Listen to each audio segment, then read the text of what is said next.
ബഹുമാനപ്പെട്ട വിജേഷ സാർ, വേദിയിലെ എൻ്റെ പൂർവ്വ സഹപ്രവർത്തകരും ആരാധ്യരുമായ K V Mohankumar, doctor T K Santhosh Kumar,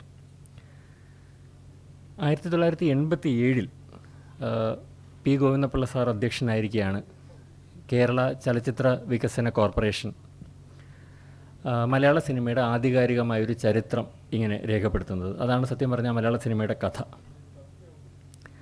അന്ന് ഇറങ്ങിയ ആദ്യത്തെ എഡിഷൻ, ആ പുസ്തകം വാസ്തവത്തിൽ എൻ്റെ കയ്യിലുണ്ട്. ഇത് എത്ര പേരുടെ കയ്യിലുണ്ടാവും എന്ന് എനിക്കറിയില്ല.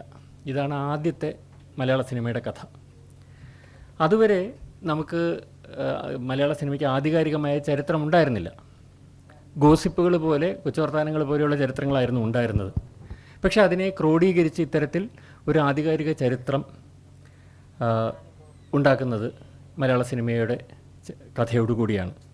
അതിൻ്റെ ആമുഖത്തിൽ, അതിൻ്റെ ആദ്യത്തെ പതിപ്പിൻ്റെ ആമുഖത്തിൽ ഗ്രന്ഥകർത്താവ് പറയുന്നുണ്ട്, ചരിത്രബോധം കമ്മിയായ ഒരു സമൂഹമാണ് നാം എന്ന്. ഒരു അർത്ഥത്തിൽ സിനിമയുടെ കാര്യത്തിലെങ്കിലും അത് വളരെ ശരിയുമാണ്. കാരണം മലയാള സിനിമയുടെ ആദ്യത്തെ ചിത്രമായി പരിഗണിക്കപ്പെടുന്ന, ചരിത്രത്തിൽ രേഖപ്പെടുത്തപ്പെടുന്ന വിഗതകുമാരനെക്കുറിച്ചുള്ള വിവരങ്ങൾ, അതുപോലെ അതിൻ്റെ നിർമ്മാതാവിനെക്കുറിച്ചുള്ള വിവരങ്ങൾ, അതുപോലെ അതിൽ അഭിനയിച്ച നായിക നടിയെക്കുറിച്ചുള്ള വിവരങ്ങൾ പോലും, അതിൻ്റെ ഒരു പ്രിൻ്റ് പോലും, ആ സിനിമയുടെ പ്രിൻ്റ് പോലും ശേഖരിച്ച് വയ്ക്കാൻ, ചരിത്രത്തിലേക്ക് ബാക്കിയാക്കാൻ സാധിക്കാതെ പോയൊരു സമൂഹമാണ് കേരളത്തിൻ്റേത്.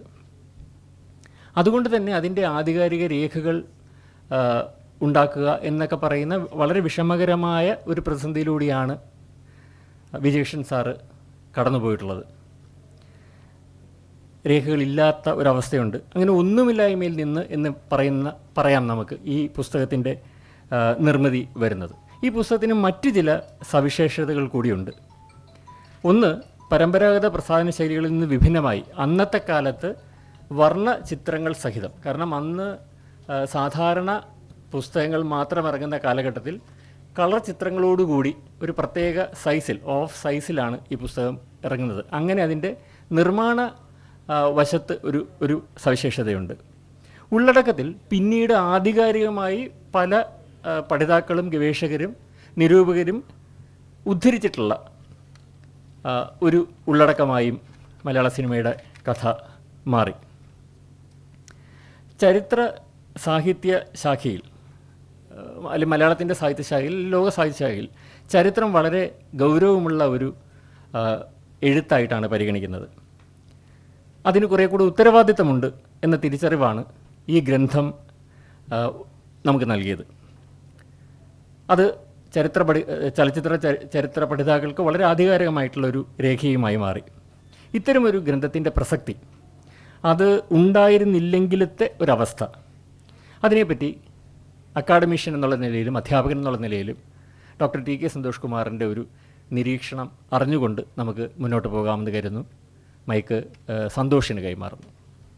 പ്രിയമുള്ളവരെ, മലയാള സിനിമയുടെ ചരിത്രം അത് വിജേഷൻ സാറിൽ തുടങ്ങുന്ന ഒരു ചരിത്രമാണ് എന്ന് പറഞ്ഞാൽ ഒരുപക്ഷെ അത്യുക്തിയാകില്ല. ഞാൻ ഉദ്ദേശിച്ചത് ആധികാരികമായ മലയാള സിനിമയുടെ ആധികാരികമായ ഒരു ചരിത്ര രചന ആരംഭിക്കുന്നത്. അതുകൊണ്ട് തന്നെയാണ് അദ്ദേഹത്തിന് ദേശീയ തലത്തിൽ ഉള്ള ആദ്യ പുരസ്കാരം, രചനാ വിഭാഗത്തിലുള്ള ആദ്യ പുരസ്കാരം അദ്ദേഹത്തിന് ലഭിച്ചത്. ഫെഡറിക് ജെയിംസൺ പറഞ്ഞ ഒരു പ്രധാനപ്പെട്ട കാര്യമുണ്ട്, ചന്ദ്രശേഖരൻ സാർ സൂചിപ്പിച്ച ചരിത്രവൽക്കരിക്കുക, ചരിത്രവൽക്കരിക്കുക, ചരിത്രവൽക്കരിക്കുക. എന്തിനാണ് ചരിത്രവൽക്കരണം എന്ന് ചോദിച്ചാൽ, വരും കാലത്തിന് വേണ്ടിയിട്ടുള്ള ചില ആധികാരികമായ നിമിഷങ്ങളെ ചരിത്രത്തിലേക്ക് പുനഃസൃഷ്ടിക്കുക എന്നുള്ളതാണ്. വരും കാലത്തിന് വേണ്ടിയിട്ടാണ് ഈ ചരിത്രവൽക്കരണം. അന്ന് ഞാൻ ഈ പറഞ്ഞ ജെയിംസന്റെ സിദ്ധാന്തങ്ങളോ ഒന്നും പഠിച്ചിട്ടല്ല, അല്ലെങ്കിൽ അതിൻ്റെ പ്രേരണയാൽ ആയിരിക്കില്ല വിജേഷൻ സാറ് മലയാള സിനിമയെക്കുറിച്ച് എഴുതി തുടങ്ങുന്നത്. അത് ലോക സിനിമയുടെ പശ്ചാത്തലത്തിൽ, ഇന്ത്യൻ സിനിമയുടെ പശ്ചാത്തലത്തിൽ നമ്മുടെ സിനിമയുടെയും ചരിത്രം വരും കാലത്തിന് വേണ്ടി കരുതി വയ്ക്കണം എന്നുള്ള ഒരു അർപ്പണബോധത്തിൽ നിന്നാണ്. അദ്ദേഹത്തിൻ്റെ ഓരോ രചനയും എടുത്ത് പരിശോധിക്കുമ്പോൾ, ലേഖനങ്ങളായാലും ചലച്ചിത്ര ഒറ്റപ്പെട്ട സിനിമകളെക്കുറിച്ചുള്ള പഠനങ്ങളായാലും ചരിത്രപരമായിട്ട് സിനിമയുടെ സാങ്കേതികതയെ അടയാളപ്പെടുത്തുമ്പോഴായാലും ഈ പറയുന്ന ചരിത്രവൽക്കരണം എന്ന ഒരു പ്രധാന സ്വഭാവം വിജയകൃഷ്ണൻ സാറിൻ്റെ രചനകൾക്കുണ്ട്. എന്താണ് അത് അക്കാദമിക രംഗത്ത് നൽകിയ ഏറ്റവും വലിയ ഉണർവ് എന്ന് ചോദിച്ചാൽ, ഇന്നത്തെ തലമുറ മലയാള സിനിമയുടെ ചരിത്രം തേടിപ്പോകുമ്പോൾ നമുക്ക് വിശ്വസിക്കാവുന്ന ചരിത്രരേഖയായി അത് നിലനിൽക്കുന്നു. പിന്നീട്, അതായത് ഒരു ഫൗണ്ടേഷനും ബേസ്മെൻറ്റും ഉണ്ടെങ്കിൽ മാത്രമേ അതിൻ്റെ മുകളിലേക്ക് നമുക്ക് കെട്ടിപ്പോക്കാൻ പറ്റുള്ളൂ. സിനിമയുടെ ചരിത്രം, സിനിമയുടെ ഗവേഷണം, സിനിമയെക്കുറിച്ചുള്ള പഠനം ഒക്കെ പുതിയ കാലത്ത് പുതിയ തരത്തിലുള്ള സിദ്ധാന്തങ്ങൾ, പ്രത്യേകിച്ച് കൾച്ചറൽ സ്റ്റഡീസിൻ്റെ ടൂൾസ് ഉപയോഗിച്ച്, സാംസ്കാരിക പഠനങ്ങളുടെ ടൂൾസ് ഉപയോഗിച്ച് പഠിച്ചുകൊണ്ടിരിക്കുന്ന ഒരു അക്കാദമിക് സമൂഹം രൂപപ്പെട്ടപ്പോൾ അതിനെല്ലാം ആധാരമായി നിന്നത് വിജയകൃഷ്ണൻ സാറിൻ്റെ സിനിമാ ചരിത്ര ഗ്രന്ഥങ്ങളായിരുന്നു, അല്ലെങ്കിൽ അത്തരത്തിലുള്ള പഠനങ്ങളായിരുന്നു എന്ന കാര്യത്തിൽ യാതൊരു സംശയവുമില്ല. നമുക്ക് ശൂന്യതയിൽ നിന്നൊരു ചരിത്രം ഉണ്ടാക്കാൻ പറ്റില്ല. നമുക്ക് അങ്ങനെ ഒരു ചരിത്രം ഗവേഷണത്തിന് പോകുമ്പോൾ ഒരു ചരിത്രം നമുക്ക് വേണമെങ്കിൽ അത് വസ്തുനിഷ്ഠമാണോ അല്ലയോ എന്നുള്ളതല്ല പ്രശ്നം. തൻ്റെ മുമ്പിൽ ലഭ്യമായിട്ട് ഒരു സിനിമയുടെ ഒരു ചരിത്രം എഴുതുന്ന സമയത്ത് അപ്പോൾ തൻ്റെ മുമ്പിൽ ലഭ്യമായിട്ടുള്ള വസ്തുതകളെ പരിശോധിച്ച് ഇഴവിരിച്ച് വിശകലനം ചെയ്ത് എഴുതുക എന്നത് വളരെ ശ്രമകരമായൊരു കാര്യമാണ്. ഇതിൽ തുടക്കത്തിൽ ഒരു കാട് വെട്ടിത്തെളിച്ച് മുന്നോട്ട് പോകുമ്പോൾ അവർ വഴിയുണ്ടാക്കി പോകുന്നത് പോലെ പ്രയാസമാണ്. തൻ്റെ മുന്നിൽ മാതൃകകളില്ല, ഒന്ന്, അതിനാവശ്യമായ യഥാർത്ഥത്തിലുള്ള റിസോഴ്സസ് ഇല്ല, അല്ലെങ്കിൽ മെറ്റീരിയൽസ് എന്ന് പറയുന്ന സാധനങ്ങളുടെ ലഭ്യത വളരെ കുറവ്. അതെല്ലാം തേടി നടന്ന് അന്വേഷിച്ച് കണ്ടുപിടിച്ച് അതിൽ നിന്ന് എഴുതുക. അപ്പം ഞാനൊരു ടെലിവിഷൻ്റെ ഒരു ചരിത്രം എഴുതാൻ പോയ സമയത്ത് ഞാൻ സാറിനെ സമീപിച്ചപ്പോൾ സാറിൻ്റെ കയ്യിലിരിക്കുന്ന കെട്ടുകണക്കിന് പേപ്പറുകളുടെ, അല്ലെങ്കിൽ ചലച്ചിത്ര വാരികകളുടെ, അല്ലെങ്കിൽ പത്രങ്ങളിൽ വന്നിരുന്ന ചെറിയ ചെറിയ കുറിപ്പുകൾ പോലും കട്ട് ചെയ്ത് സൂക്ഷിച്ച് ഡോക്യുമെൻ്റ് ചെയ്ത് വെച്ചിരിക്കുകയാണ് സാർ. അപ്പോൾ താൻ എഴുതുന്നതിന് തൻ്റെ മുന്നിൽ അന്ന് ലഭ്യമായിട്ടുള്ള മെറ്റീരിയലുകൾ സൂക്ഷിച്ചു വെച്ച് അതിൻ്റെ വെളിച്ചത്തിൽ സാർ എഴുതുന്നു. ഒപ്പം യഥാർത്ഥത്തിൽ ആ കലാസൃഷ്ടികൾ നടന്ന് കണ്ട്, എവിടെയൊക്കെ ഉണ്ടോ ചലച്ചിത്രോത്സവങ്ങൾ അവിടെയെല്ലാം പോയി ആ സിനിമകൾ കണ്ട് അത് മനസ്സിലിട്ട് രൂപപ്പെടുത്തി ചരിത്രമാക്കി മാറ്റുന്ന. അപ്പം മറ്റൊരു സവിശേഷത ഞാൻ കാണുന്നത് വിജയകൃഷ്ണൻ സാറിൻ്റെ ഒരു അനുഭവ സമ്പത്ത്. സിനിമയെക്കുറിച്ച് എഴുതുമ്പോൾ നമ്മൾ സിനിമയുടെ ഏതെങ്കിലുമൊക്കെ പുസ്തകങ്ങൾ വായിച്ചിട്ട് സ്വന്തം ഭാഷയിലേക്ക് മാറ്റി എഴുതുക എന്നുള്ളതല്ല, സിനിമയുടെ സാങ്കേതികമായിട്ടുള്ള എല്ലാ വശങ്ങളെയും പഠിച്ച്. അതുകൊണ്ട് അദ്ദേഹം ഒരേ സമയം ചരിത്രകാരനാണ്, അതേസമയം തന്നെ ചലച്ചിത്ര സംവിധായകനാണ്, തിരക്കഥാകൃത്താണ്, കഥാകൃത്താണ്. സിനിമയുമായി ഒരർത്ഥത്തിൽ നോക്കിയാൽ സിനിമയുമായി ബന്ധപ്പെട്ട സമസ്ത മേഖലകളിലും അദ്ദേഹം ഇടപെടുകയും അത് പഠിക്കുകയും അതിനകത്ത് സംഭാവന ചെയ്യുകയും ചെയ്തു. ആത്യന്തികമായി നമ്മൾ എടുത്തു നോക്കുമ്പോൾ വിജയകൃഷ്ണൻ സാർ ഇതെല്ലാമാണെങ്കിലും മലയാള ചലച്ചിത്ര ശാഖയ്ക്ക്, മലയാള ചലച്ചിത്ര സാഹിത്യ ശാഖയ്ക്ക്, അതിൻ്റെ നിരൂപണ ശാഖയ്ക്ക് നൽകിയ സംഭാവനകൾ വളരെ വളരെ വിലപ്പെട്ടതാണ്, കനപ്പെട്ടതാണ്. പിന്നെ ഞാൻ കണ്ടിട്ടുള്ള മറ്റൊരു വസ്തുത എന്നത് ഇദ്ദേഹത്തിൻ്റെ എഴുത്തിനകത്തുള്ള വ്യക്തതയാണ്. കാര്യങ്ങൾ വ്യക്തമായി മനസ്സിലാകുന്നുണ്ട് എങ്കിൽ നമുക്ക് വ്യക്തതയോടെ എഴുതാൻ പറ്റും. ഇല്ലെങ്കിൽ നമ്മൾ പുസ്തകങ്ങൾ മാത്രം വായിച്ചിട്ട് എഴുതുകയാണെങ്കിൽ, അതിൻ്റെ ജാർഗൺസ് ഉപയോഗിച്ച് മാത്രം എഴുതുകയാണ് എങ്കിൽ ഒരു അവ്യക്തത പടർന്നു കിടക്കും. സാറിൻ്റെ ഓരോ വരിയിലും ആ വ്യക്തത, ആ സൂക്ഷ്മത, അത് എന്താണെന്ന് വെച്ച് കഴിഞ്ഞാൽ യഥാർത്ഥ ചരിത്രത്തെ അങ്ങനെ തന്നെ അടയാളപ്പെടുത്താനുള്ള ഒരു ധിഷണാ പ്രവർത്തനം അദ്ദേഹത്തിൻ്റെ രചനകളിൽ ഉണ്ട് എന്നുള്ളത് കൊണ്ടാണെന്നാണ് ഞാൻ മനസ്സിലാക്കുന്നത്. അല്ലാതെ വളച്ചു കെട്ടി എഴുതുന്നതിലോ വളച്ചു കെട്ടി പറയുന്നതിലോ അല്ല, അത് കൂടുതൽ ചരിത്രത്തെ വക്രീകരിക്കുന്ന ഒന്നായി മാറുന്നു എന്നുള്ളതാണ്. അപ്പോൾ ആ അർത്ഥത്തിലും സൂക്ഷ്മതയുടെ തലത്തിൽ വിജയകൃഷ്ണൻ സാറിൻ്റെ രചനകൾ വളരെ വസ്തുനിഷ്ഠമായി നിൽക്കുന്നു എന്നുള്ളൊരു സവിശേഷതയും എനിക്ക് കാണാൻ കഴിഞ്ഞിട്ടുണ്ട്. ഇത്രയുമാണ് എനിക്ക് പ്രാഥമികമായി പറയാൻ പറ്റും. ഓക്കെ, നന്ദി ടി കെ.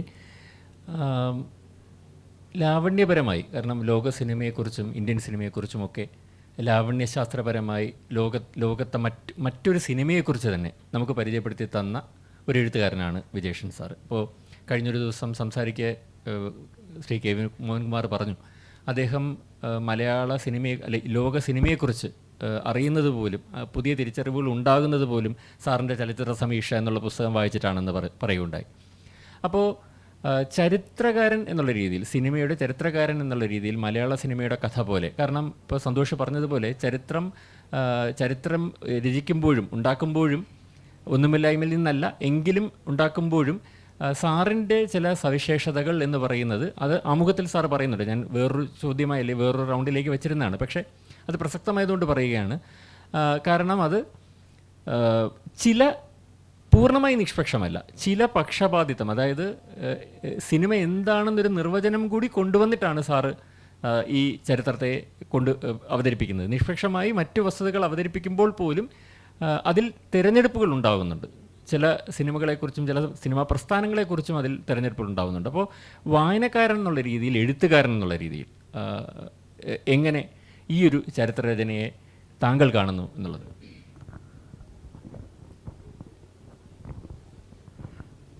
ഇവിടെ ശ്രീ എ ചന്ദ്രശേഖർ ചോദിച്ച ആ ചോദ്യത്തിലേക്ക് തന്നെയാണ് ഞാനും പറയാനിരുന്നതും. വിജേഷൻ സാറ് ശരിക്കും ലോക സിനിമയുടെ സൈദ്ധാന്തികതയും അതിൻ്റെ ഒരു സൗന്ദര്യ ശാസ്ത്രത്തെക്കുറിച്ചുമൊക്കെ വളരെ വിശദമായിട്ട് വളരെ ആഴത്തിൽ എഴുതിയതിന് ശേഷമാണ് മലയാള സിനിമയുടെ കഥയിലേക്ക് വന്നു നിൽക്കുന്നത്. ഞാൻ അദ്ദേഹത്തിൻ്റെ ചലച്ചിത്ര സമീക്ഷ വായിച്ചിട്ട് 43 വർഷം തികയാണ്. ഞാൻ കേരളോമതിയിൽ റിപ്പോർട്ടറായിട്ട് ജോലി നേടി ആദ്യം കിട്ടിയ ശമ്പളം കൊണ്ട് വാങ്ങിയ 3 പുസ്തകങ്ങളിൽ ഒന്ന് വിജേഷൻ സാറിൻ്റെ ചലച്ചിത്ര സമീക്ഷയായിരുന്നു. ഈ പുസ്തകം ഈ പതിപ്പ് അദ്ദേഹത്തിൻ്റെ കയ്യിൽ പോലും ഇല്ല, ഇപ്പം 82 ഇറങ്ങിയതാണ്. അന്ന് കറണ്ട് ബുക്സ് പ്രസിദ്ധീകരിച്ചായിരുന്നു. പക്ഷെ എനിക്ക് ഈ ബുക്കിൻ്റെ അന്നൊരു എനിക്ക് വലിയൊരു ഒരു സഹായമായത്, ഞാൻ ഡിഗ്രിക്ക് പഠിക്കുമ്പോൾ തന്നെ ഒരു ഫിലിം സൊസൈറ്റി അംഗമായിരുന്നു. അങ്ങനെ ഐസൻസ്റ്റീൻ്റെയും അതുപോലെ ഡിസിക്കയുടെയും അലൻ റെനയുടെയും ഒക്കെ സിനിമകൾ കാണാൻ, ബർഗ്മാൻ്റെ സൈലൻസ് ഉൾപ്പെടെയുള്ള സിനിമകളൊക്കെ കാണാൻ കഴിഞ്ഞെങ്കിൽ പോലും എനിക്ക് ആ സിനിമയുടെ ഒരു സൈദ്ധാന്തികപരമായിട്ട് അല്ലെങ്കിൽ സൗന്ദര്യശാസ്ത്രപരമായിട്ട് അതിനെ എങ്ങനെ സമീപിക്കണം എന്നതിനെക്കുറിച്ച് ഒരു ഉൾക്കാഴ്ച തരുന്നത് പിന്നീട് 1982 ഞാൻ ഈ ചലച്ചിത്ര സമീക്ഷ എന്ന ഈ പുസ്തകം വായിക്കുമ്പോഴാണ്. പിന്നീട് 84 അദ്ദേഹത്തിൻ്റെ ചലച്ചിത്രത്തിൻ്റെ പൊരുൾ വരുന്നു. ഇതൊക്കെ തന്നെ സിനിമയെക്കുറിച്ച് ആഴത്തിൽ അന്വേഷിക്കുന്ന കൃതികളായിരുന്നു.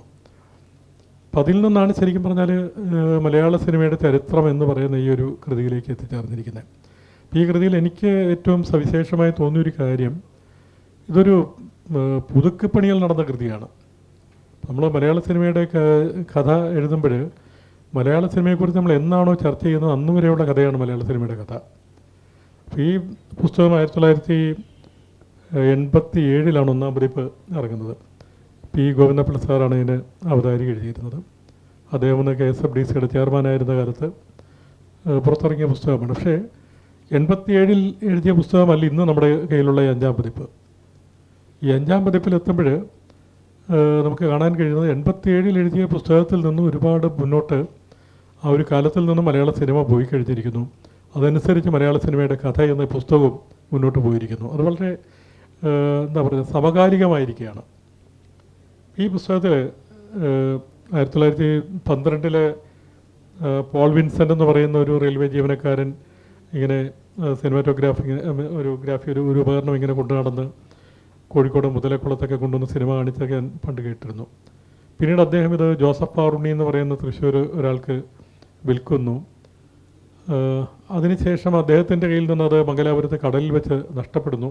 മലയാള സിനിമയിൽ ആദ്യത്തെ പ്രതിസന്ധി ആരംഭിക്കുന്നതാണ് 1912. എനിക്കൊന്ന് ഈ അന്ന് തുടങ്ങിയുള്ള 1912 തുടങ്ങി 1928 വിഗതകുമാരൻ, JC ഡാനിയൽ വിഗതകുമാരൻ നിർമ്മിച്ച തുടങ്ങിയുള്ള മലയാള സിനിമയുടെ കഥ വന്നു നിൽക്കുന്നത് 2024 ഈ മലയാള സിനിമയുടെ കഥ എന്ന ഈ പുസ്തകത്തിൻ്റെ 5-ാം പതിപ്പിൻ്റെ ഒരു സവിശേഷത.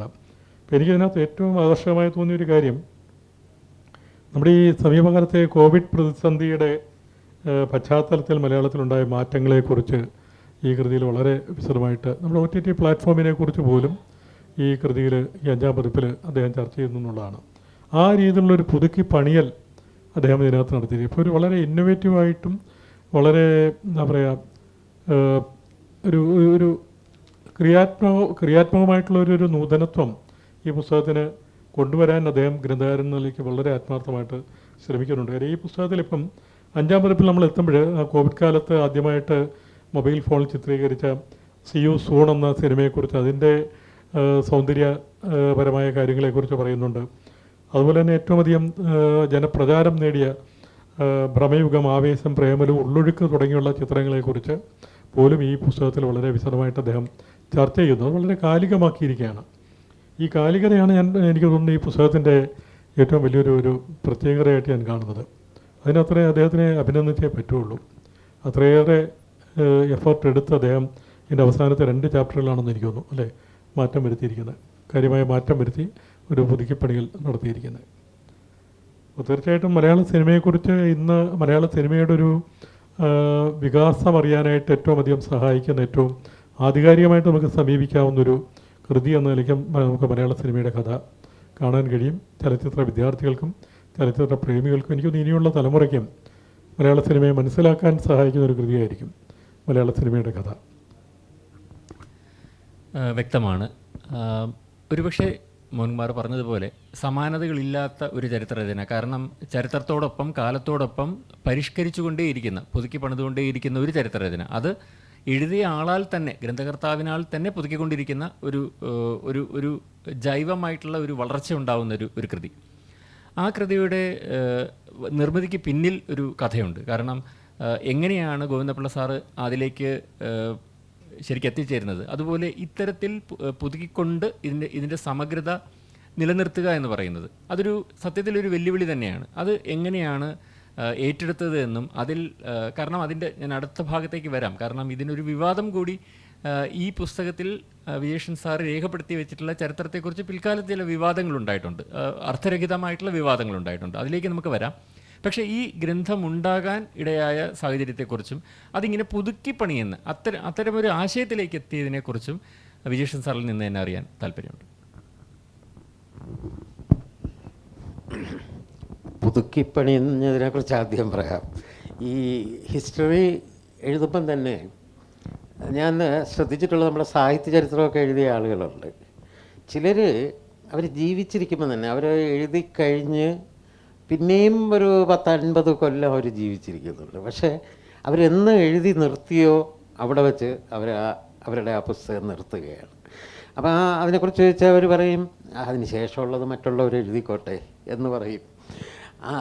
ധാരാളം സാഹിത്യ ചരിത്രങ്ങൾ നിങ്ങൾ നോക്കിയാൽ മനസ്സിലാവും. അതിൻ്റെ ഒരു കാലഘട്ടം വരെ എഴുതി, അതായത് അവർ ആദ്യം എഴുതിയ കാലഘട്ടം വരെ എഴുതിയിട്ട് പിന്നെ മുമ്പോട്ട് പോയില്ല. അതിന് പല കാരണങ്ങളുണ്ടാവാം. പഴയതുപോലെ ഇത് തേടിപ്പിടിച്ച് വായിക്കാനും ഒക്കെയുള്ള പ്രശ്നങ്ങളുമൊക്കെ ഉണ്ടാവും. ചിലർക്കൊരു മടിയുണ്ടാവും, ചിലർക്ക് മതി, ഞാൻ ചെയ്യേണ്ടത് ചെയ്തു, ഇനി മറ്റുള്ളവർ പൂരിപ്പിക്കട്ടെ എന്നൊരു ചിന്താഗതി ഉണ്ടാവും. അപ്പം ഞാൻ ഇത് എഴുതുന്ന സമയത്ത് തന്നെ ഇതിനെക്കുറിച്ച് ആലോചിച്ചപ്പോൾ എനിക്ക് മനസ്സിലായ ഒരു കാര്യം, ഇവിടെ ചന്ദ്രശേഖർ സൂചിപ്പിച്ചതുപോലെ നമ്മൾ എഴുതി വെച്ചതിൽ തന്നെ ചില കാര്യങ്ങൾ തെറ്റിച്ച് മനസ്സിലാക്കുകയും ആ രീതിയിൽ വ്യാഖ്യാനിക്കപ്പെടുകയും ചെയ്യുന്നുണ്ട്. അപ്പോൾ കുറഞ്ഞ പക്ഷം നമുക്ക് കഴിയുന്നിടത്തോളം എങ്കിലും അത് പുതിയ പതിപ്പുകൾ വരുമ്പോൾ മാറ്റിക്കൊണ്ടുപോയാൽ അപ്പോൾ പുസ്തകം വായിക്കുന്നവർക്ക് അത് പ്രയോജനകരമാകും എന്നൊരു ചിന്ത എനിക്ക് വന്നിരുന്നു. പക്ഷേ അതൊരു ചിലപ്പം മടുപ്പിക്കുന്ന ഒരു കാര്യമാണ്. കാരണം ഞാൻ ആദ്യം എഴുതുന്ന കാലത്ത് ഒരാഴ്ച റിലീസ് ചെയ്യുന്ന സിനിമകളെക്കുറിച്ചുള്ള മുഴുവൻ വിവരമുണ്ട്. ഏത് സിനിമ വന്നാലും അറിയാം. എത്ര ഓടാത്ത സിനിമയാണെങ്കിലും വെള്ളിയാഴ്ച അത് റിലീസ് ചെയ്യും. വെള്ളിയാഴ്ച, വ്യാഴാഴ്ച ഒരു തിയേറ്ററിലെങ്കിലും ഉണ്ടാവും. അത് കഴിഞ്ഞപ്പോൾ നൂൺ ഷോ ആയിട്ടെങ്കിലും വരും. പക്ഷേ ഇന്നത്തെ അവസ്ഥ എന്താണ്? ഇന്ന് സിനിമകളുടെ പേര് പറഞ്ഞാൽ എനിക്ക് കൂടെ അറിയില്ല. ഒരു തിയേറ്ററിൽ 6 ഷോ ഉണ്ടെങ്കിൽ അത് 6 സിനിമ ആയിരിക്കും. അതിൽ ഒരു ഷോ കളിച്ച ഒരു സിനിമ എന്ന് പറഞ്ഞാൽ ചിലപ്പോൾ അവിടെ കളിച്ചിട്ടും ഉണ്ടാവില്ല. നമ്മൾ ആ പടം കാണാൻ ചെല്ലുമ്പോഴായിരിക്കും പറയുന്നത് ഒരു 15 പേരില്ലാതെ സിനിമ കാണിക്കാൻ പറ്റില്ല എന്ന്. അങ്ങനെ ആ സിനിമ കാണിച്ചിട്ട് പോലും ഉണ്ടാവില്ല. അങ്ങനെ വന്നപ്പം വലിയ പ്രശ്നമാണ്. അപ്പം ഞാൻ ഈ അവസാനത്തെ പതിപ്പായപ്പോഴേക്ക് ആലോചിച്ചു ഇനി വേണോ, കാരണം അതിനോട് നീതി പുലർത്താൻ കഴിഞ്ഞില്ലെങ്കിൽ പിന്നെ നമ്മളത് ചെയ്യുന്നതിൽ എന്താ അർത്ഥം. പക്ഷേ അത് നോക്കുമ്പം അവിടെയും ധാരാളം ഈ നെല്ലും പതിരുവും ഒക്കെ ഉണ്ടല്ലോ, നമുക്ക് ചെയ്യാൻ കഴിയുന്നിടത്തോളം അതൊക്കെ ചെയ്യാമെന്ന് വിചാരിച്ചിട്ട് പിന്നെ മെനക്കെട്ടിരുന്ന് OTT കിട്ടുന്ന പടങ്ങളെല്ലാം കാണുകയും അതല്ലാതെ തിയേറ്ററിലൊക്കെ പോയി കാണാവുന്നത് കാണുകയും ചെയ്തിട്ടാണ് ഈ അവസാനത്ത് എഴുതിയിട്ടുള്ളത്. അന്ന് പലതും ഉള്ളൊഴുക്കൊന്നും തിയേറ്ററിൽ പോലും വന്നിട്ടില്ല എന്ന് തോന്നുന്നു. ആ സമയത്ത് ഞാനത് കണ്ടു, അതുപോലെയുള്ള സിനിമകൾ കണ്ടു. പിന്നെ അനിൽ ദേവിൻ്റെ ഉറ്റവർ എന്നുള്ള സിനിമ ഒരു പ്രിവ്യൂ പോലും ഇതുവരെ നടന്നിട്ടില്ല, പക്ഷേ അത് കണ്ടു. അങ്ങനെ കഴിയുന്നിടത്തോളമൊക്കെ ചെയ്തിട്ടുണ്ട്. ചിലത് തീർച്ചയായിട്ടും വിട്ടുപോകും, കാരണം ഒരു തരത്തിലും അത് നമുക്ക് ആക്സസ് ചെയ്യാൻ പറ്റാത്തത് ഉണ്ടാവും. ഇതാണ് പുതുക്കിപ്പണിയുന്നതിൻ്റെ, അതായത് ഞാൻ എല്ലാം അങ്ങനെ ചെയ്യുന്നുണ്ട്. ഇന്ത്യൻ സിനിമയുടെ കഥ പിന്നെ ഒരു പരിഷ്കരിച്ച പതിപ്പ് വന്നിട്ട്, കാരണം പുതിയ പതിപ്പ് വന്നതൊന്നും ഞാൻ അറിഞ്ഞില്ല. അതുകൊണ്ട് ആദ്യത്തത് തന്നെ അച്ചടിച്ചാണ് പോകുന്നത്. ഞാൻ അറിഞ്ഞു കഴിഞ്ഞാൽ തീർച്ചയായിട്ടും ഞാനത് പുതുക്കി തന്നെ എഴുതാൻ ഉദ്ദേശിക്കുന്നുണ്ട്. ഇനി തുടക്കത്തെക്കുറിച്ചുകൂടെ പറയാം. അപ്പോൾ സിനിമയെക്കുറിച്ച് എനിക്ക് ജീവിതത്തിൽ ഒരുപാട് യാദൃച്ഛികതകളുണ്ട്. പക്ഷേ യാദൃച്ഛികതകളെന്ന് പറഞ്ഞാൽ എനിക്കതിൽ താല്പര്യമില്ലാതെ വന്നു വീഴുന്ന യാദൃച്ഛികകളൊന്നുമില്ല. താല്പര്യമുണ്ട്, പക്ഷേ അത് വേണോ എന്നിങ്ങനെ ആലോചിച്ച് മാറ്റുക. അപ്പോൾ സിനിമാ നിരൂപണം, പലരും പറയും സിനിമ എടുക്കാൻ പോയി പരാജയപ്പെട്ടവരാണ് നിരൂപകരാകുന്നതെന്നൊക്കെ പറയും. പക്ഷേ അല്ലാത്ത ഒരുപാട് അപവാദങ്ങളുണ്ട്. നമ്മുടെ കൂടെയുള്ള ചന്ദ്രശേഖർ തന്നെ പ്രത്യേകം പറഞ്ഞിട്ടുണ്ട്, ഞാനൊരു സിനിമാ സംവിധായകനാകാനല്ല ആഗ്രഹിച്ചത്, നിരൂപകനാകാനാണ് എന്ന്. അപ്പോൾ അങ്ങനെ എന്നെ സംബന്ധിച്ചിടത്തോളം അങ്ങനെ അല്ല, സംവിധായകനാകാൻ തന്നെയാണ് ആഗ്രഹിച്ചത്. അതും എപ്പോഴാണ് ആഗ്രഹിച്ചത്? തുടക്കത്തിലല്ല, ജീവിതത്തിൻ്റെ തുടക്കത്തിലല്ല. ജീവിതത്തിൻ്റെ തുടക്കത്തിലെന്ന് പറയുമ്പോൾ ആദ്യം സ്കൂൾ വിദ്യാഭ്യാസമൊക്കെ നടത്തുന്ന കാലത്ത് ഒരൊറ്റ ലക്ഷ്യമേ ഉണ്ടായിരുന്നുള്ളൂ, അത് സാഹിത്യമായിരുന്നു. ആദ്യം എഴുതിയത് ചെറുകഥയാണ്, ആദ്യം പ്രസിദ്ധീകരിച്ച പുസ്തകം നോവലാണ്. പക്ഷേ കോളേജിൽ വന്നു കഴിഞ്ഞിട്ടാണ് ഞാൻ സിനിമ കാണാൻ തുടങ്ങുന്നത് തന്നെ. തുടങ്ങിക്കഴിഞ്ഞപ്പം പെട്ടെന്ന് അതിൽ നല്ലതും ചീത്തയും ഒക്കെ, അപ്പം നല്ലതെന്ന് ചിലർ പറയുന്നു, അത് നല്ലതല്ല എന്ന് മനസ്സിലാവുന്നു. അങ്ങനെ വന്നപ്പോൾ ആണ് ആ തരത്തിലുള്ളൊരു ചിന്ത വന്നത്. കോളേജ് വിദ്യാഭ്യാസം അവസാനിക്കുന്നതിന് മുമ്പ് തന്നെ ഒരു സിനിമയുടെ അസിസ്റ്റൻറ്റ് ഡയറക്ടറാവാൻ കഴിഞ്ഞു. അപ്പോൾ ഞാൻ വിചാരിച്ചത് ഇനിയിപ്പോൾ അടുത്ത വർഷമാകുമ്പോൾ സ്വന്തമായിട്ട് സിനിമ സംവിധാനം ചെയ്യാവുന്നതാണ്. അതിലേക്ക് ഇറങ്ങുമ്പോഴാണ് മനസ്സിലായത് അത് വളരെ വളരെ ദുഷ്കരമാണ്. അപ്പോൾ സിനിമയായിട്ടുള്ള ബന്ധം പോകരുത് എന്ന് ആഗ്രഹിച്ചത് കൊണ്ടാണ് നിരൂപണം എഴുതാൻ തുടങ്ങിയത്, സത്യമാണ്. അങ്ങനെ നിരൂപണം എഴുതി. അപ്പോൾ സിനിമയെക്കുറിച്ച് എഴുതി വന്നപ്പോൾ എന്ത് സംഭവിച്ചു എന്ന് വെച്ചാൽ എൻ്റെ മറ്റ് കർമ്മരംഗങ്ങളിലേക്കാളൊക്കെ മുമ്പിൽ കയറി ഈ സിനിമാ നിരൂപണം.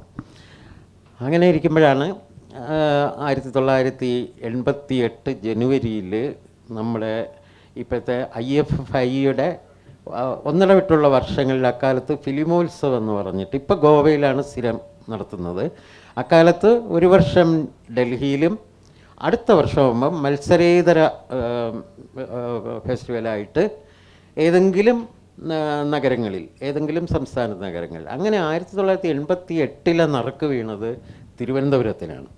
അപ്പോൾ തിരുവനന്തപുരത്ത് നടക്കുന്ന ആദ്യത്തെ വലിയ ഇൻ്റർനാഷണൽ ഫെസ്റ്റിവലും അതാണ്. അപ്പോൾ അങ്ങനെ അതിനുള്ള ഒരുക്കങ്ങൾ ഇവിടെ തുടങ്ങി. അപ്പോൾ ഒരുക്കങ്ങൾ തുടങ്ങുമ്പോൾ ഒരു ചെറിയ പ്രശ്നമുള്ളത്, മലയാള സിനിമയുടെ സുവർണ ജൂബിലിയാണ് അതെന്നുള്ള ഒരു വലിയ ഒച്ചപ്പാടുണ്ടായി. അതായത് 1938 വച്ചിട്ട് 88. അപ്പോൾ സുവർണ ജൂബിലി ആഘോഷങ്ങളൊക്കെ ആക്കുമ്പോൾ എനിക്കറിയാമായിരുന്നു അത് തെറ്റാണ്. കാരണം 28 വിഗതകുമാരൻ ഇറങ്ങി, അതുകൊണ്ട് അത് 60 വർഷമാണ്.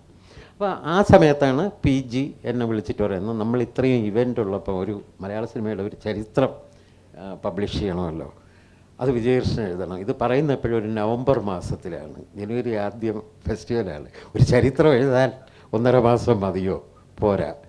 അപ്പോൾ ഞാൻ പറഞ്ഞു അതെങ്ങനെ ചെയ്യും, ഇനി എങ്ങനെ ചെയ്യും? അല്ല, അത് വിജയകൃഷ്ണൻ വിചാരിച്ചാൽ സാധിക്കും എന്ന് PG പറഞ്ഞു.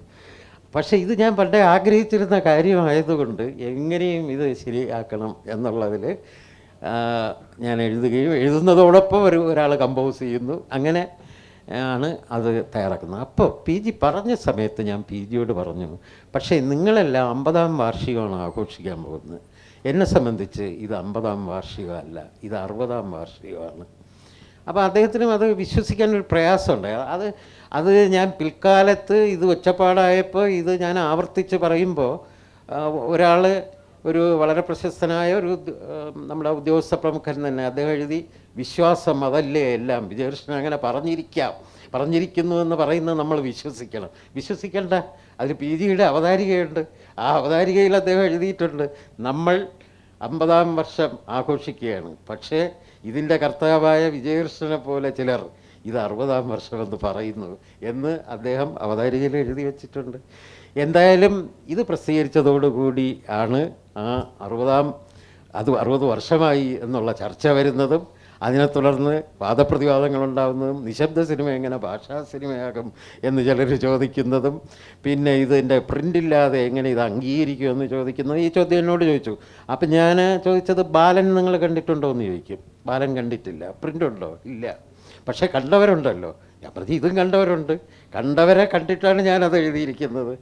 അപ്പോൾ അങ്ങനെ ഇനി പ്രിൻ്റുള്ളതാണ് ഒന്നാമത്തെ പടമെന്ന് പറഞ്ഞാലും നിങ്ങൾ പറയുന്നത് തെറ്റാണ്. പ്രിൻ്റുള്ള ആദ്യത്തെ പടമെന്ന് പറയുന്നത് മാർത്താണ്ഡവർമ്മയാണ്. ഈ മാർത്താണ്ഡവർമ്മ 1932 അങ്ങനെ വരുമ്പോഴും വർഷം 32 ആദ്യത്തെ സിനിമ ഇറങ്ങിയിട്ട്.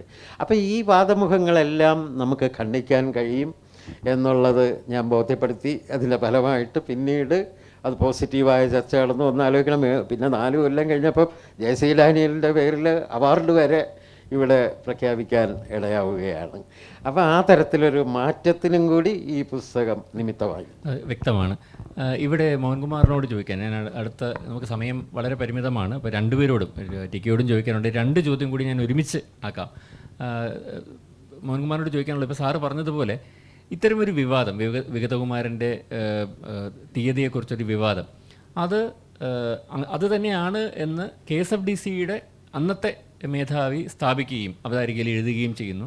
അത് അംഗീകൃത ചരിത്രമായി മാറുന്നു. പക്ഷേ വളരെ വർഷങ്ങൾക്ക് ശേഷം താങ്കൾ കൂടി സെക്രട്ടറി ആയിരുന്ന ചലച്ചിത്ര അക്കാദമി പിന്നീട് ഒരിക്കൽ അതിനെ ഒന്ന് മാറ്റിപ്പണത് വേറൊരു വാർഷികം ആഘോഷിക്കുന്നു. അങ്ങനെ ഒരേ തലത്തിൽ സർക്കാരിൻ്റെ തന്നെ 2 സാംസ്കാരിക വകുപ്പിന് കീഴിലുള്ള തന്നെ 2 വിഭാഗങ്ങൾ ഇതിനെ ഭിന്ന അഭിപ്രായങ്ങൾ കൊണ്ടുവരുന്നു. അപ്പം ഈ ചരിത്രം ഇവിടെ എവിടെയെങ്കിലും ഒന്ന് തളയ്ക്കപ്പെടണ്ടേ, ഒരു ആധികാരികമാക്കപ്പെടേണ്ടേ? അപ്പം ആധികാരികമായ ഒരാളെഴുതുമ്പോൾ അത് ഒരു ചോദ്യം, അത് മോഹൻകുമാറിനോട് ചോദിക്കുന്നു. സന്തോഷിനോട് ചോദിക്കുന്നത്, ഇത്തരം ചരിത്ര നിർമ്മിതികളിൽ ഇപ്പോൾ നമ്മൾ സാറിൻ്റെ ഈ പുസ്തകം തന്നെ നോക്കിയാൽ ഈ 5 പതിപ്പും 3 പ്രസാധകരാണ് പ്രസിദ്ധീകരിച്ചിരിക്കുന്നത്. എനിക്കൊന്ന് 3ഓ 4ഓ പ്രസാധകരാണ്. അതിൽ ഈ അവസാനത്തെ പതിപ്പ് ഇപ്പോൾ കോണ്ടാക്ട് ബുക്സ് പ്രസിദ്ധീകരിക്കുന്നതിന് തൊട്ട് മുമ്പ് പ്രസിദ്ധീകരിച്ചിരുന്ന പ്രസാധകർ, അവർക്ക് അവരുടെ ബെസ്റ്റ് സെല്ലറായിട്ട് പോലും അതിന് പുതിയൊരു പതിപ്പ് വരുന്നില്ല. അപ്പോൾ തിരക്കഥയും മറ്റു പഠനങ്ങളും അക്കാഡമിക പഠനങ്ങളും ഒക്കെ സിനിമയെക്കുറിച്ച് ചൂടപ്പം പോലെ വിട്ടുകൊണ്ടിരിക്കുന്ന ഒരു സാഹചര്യത്തിൽ ഏറ്റവും കൂടുതൽ വിറ്റുപോകുന്നൊരു പുസ്തകമായിട്ടും മലയാള സിനിമയുടെ കഥ എന്തുകൊണ്ട് പുതിയൊരു പ്രസാധകനെ തേടേണ്ടി വരുന്നു എന്നൊരു പ്രതിസന്ധി. ഈ 2 ചോദ്യങ്ങൾക്ക് 2 പേരുടെയും അഭിപ്രായങ്ങൾ. ഞാൻ ചുരുക്കി പറയാം. ശബ്ദ സംയോജനമൊന്നും വികസിച്ചില്ലായിരുന്നൊരു കാലത്ത് കേരളത്തിൽ മലയാളത്തിൽ ആദ്യമായിട്ട് മലയാളത്തിൻ്റെ മണ്ണിൽ നിന്നുകൊണ്ട് ഒരു സർഗതനായ ഒരു ഡയറക്ടർ ഒരു സിനിമ നിർമ്മിക്കുന്നു. അതാണ് വിഗതകുമാരൻ എന്ന സിനിമ. കേരളത്തിൽ നമ്മുടെ തിരുവനന്തപുരത്ത് അത് സ്ക്രീൻ ചെയ്ത സിനിമയുമാണ്. ആ നിലയ്ക്ക് മലയാളത്തിലെ ആദ്യത്തെ സിനിമ വിഗതകുമാരൻ തന്നെയാണ്. അത് ശബ്ദിച്ചോ ഇല്ലയോ എന്നുള്ളതല്ല, അത് സാങ്കേതികത്വമാണ്. അതിന് ശബ്ദിക്കാനാവുമായിരുന്നെങ്കിൽ അത് ശബ്ദിക്കുമായിരുന്നു, മലയാള ഭാഷയിൽ ശബ്ദിക്കുമായിരുന്നു എന്നാണ് ഞാൻ വിശ്വസിക്കുന്നത്. പക്ഷെ എന്നാൽ മലയാള ഭാഷയിൽ അതിനെ ശബ്ദിക്കാൻ കഴിയത്തില്ലായിരുന്നു. ആ ഒരു സാങ്കേതികത്വത്തിൻ്റെ പേരിലാണത് ഭാഷയിൽ പറയുന്നത്. പക്ഷേ ആ സിനിമ കേൾക്കുന്നില്ല, കേൾക്കാൻ കഴിയില്ല. അതുകൊണ്ട് ഒരാളവിടെ തിയേറ്ററിൽ നിന്ന് വിളിച്ച് പറയുകയായിരുന്നു. സിനിമ ഇങ്ങനെ ഓടിക്കൊണ്ടിരിക്കുമ്പോൾ ഒരാൾ നറേറ്റ് ചെയ്യുകയാണ്, അതല്ലേ ചേരുന്നത്. ഇത് കേൾക്കാൻ കഴിയത്തില്ല. ആ സാങ്കേതിക വിദ്യ അത്രേ വികസിച്ചിട്ടുള്ളൂ. അപ്പം ഒരാളിവിടെ മലയാള ഭാഷയിൽ അത് നറേറ്റ് ചെയ്യുന്നുണ്ട്. മലയാള ഭാഷയിൽ നറേറ്റ് ചെയ്യുന്നതിൻ്റെ അർത്ഥം എന്താണത് മലയാള സിനിമ തന്നെയാണ്. അല്ലെങ്കിൽ തെലുങ്കിലോ തമിഴിലോ മറ്റേതെങ്കിലും ഭാഷയിൽ നറേറ്റ് ചെയ്താൽ മതിയായിരുന്നല്ലോ. അതുകൊണ്ട് തീർച്ചയായിട്ടും വിഗതകുമാരൻ തന്നെയാണ് മലയാളത്തിലെ ആദ്യ സിനിമയെന്ന് നമുക്ക് അഭിമാനത്തോടെ പറയാൻ കഴിയും. ചരിത്രം, മലയാള സിനിമയുടെ ചരിത്രം അവിടെ തന്നെയാണ് ആരംഭിക്കേണ്ടത്. സന്തോഷം.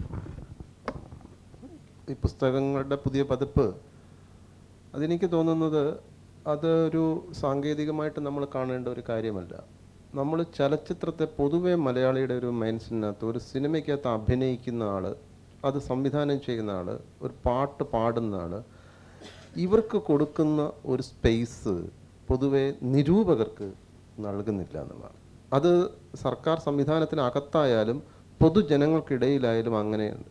അപ്പോൾ പൊതുവെ നിരൂപകർക്ക് ഉള്ള അല്ലെങ്കിൽ ചലച്ചിത്ര അതിനെയൊക്കെ ഒരു പരിധി വരെ അതിജീവിച്ച വ്യക്തിയാണ് വിജയകൃഷ്ണൻ സാറ്. എന്നിട്ട് അത് സാറിൻ്റെ തന്നെ പുസ്തകത്തിന് ഇങ്ങനെ ഒരു പരിമിതി വരുന്നു എന്ന് പറയുമ്പോൾ പിന്നെ ഈ കാലഘട്ടത്തിൻ്റെ ഒരു മാറ്റം ഇതിനകത്തുണ്ട്. പൊതുവെ ചലച്ചിത്ര നിരൂപണം ദുർബലപ്പെട്ടു പോകുന്ന ഒരവസ്ഥയിൽ കൂടി നിൽക്കുന്നുണ്ട്. പിന്നെ നമ്മൾ സാറിൻ്റെ ഒരു സമീപനത്തിൻ്റെ ഒരു സവിശേഷത കൂടി അവിടെ ഉണ്ടെന്ന് എനിക്ക് തോന്നുന്നു. നമ്മളൊരു പുതിയ പുസ്തകമാക്കിയിട്ട് അത് ഇറക്കുന്നുണ്ടെങ്കിൽ അതൊരു കുറച്ചുകൂടെ സ്വീകാര്യത ഉണ്ടാകുന്നുള്ളതാണ്. ഇപ്പോൾ കവിതാ സാഹിത്യ ചരിത്രം ലീലാവതി ടീച്ചർ പുതിയ പതിപ്പ് ഇറക്കുമ്പോഴും അത് ആ തലക്കെട്ടിൽ തന്നെ ഇരിക്കുന്നത് കൊണ്ട് പഴയതാണോ എന്നൊരു തോന്നൽ അക്കാദമിക് രംഗത്തുണ്ട്. അതുപോലെ നമ്മൾ ആ പഴയ തലക്കെട്ടുകൾ പരിഷ്കരിച്ചിറക്കുമ്പോൾ അത്തരത്തിലുള്ള ചില പ്രശ്നങ്ങൾ സ്വാഭാവികമായിട്ടും ഉണ്ടാകുന്നു എന്നാണ് എനിക്ക് അതിനകത്ത് തോന്നുന്ന ഒരു കാര്യം. ഏതായാലും ഇന്നത്തെ ഈ ചർച്ചയിൽ നമുക്ക് പൊതുവിൽ സമ്മതിക്കാവുന്ന ഒരു കാര്യം എന്ന് പറയുന്നത് മലയാള സിനിമയെക്കുറിച്ചുള്ള ലഭ്യമായ ഏറ്റവും ആധികാരികമായും ഏറ്റവും അപ്ഡേറ്റഡ് ആയിട്ടുള്ള ഏറ്റവും കാലികമായിട്ടുള്ള ആക്കപ്പെട്ടിട്ടുള്ളതുമായിട്ടുള്ള ചരിത്രം വിജേഷൻ സാർ എഴുതിയിട്ടുള്ള മലയാള സിനിമയുടെ കഥ തന്നെയാണ് എന്നുള്ളതാണ്. അത് ആ ഒരു പൊതുബോധം പങ്കുവെച്ചുകൊണ്ട് നമുക്ക് ഈ ചർച്ച അവസാനിപ്പിക്കാമെന്ന് തോന്നുന്നു. നന്ദി.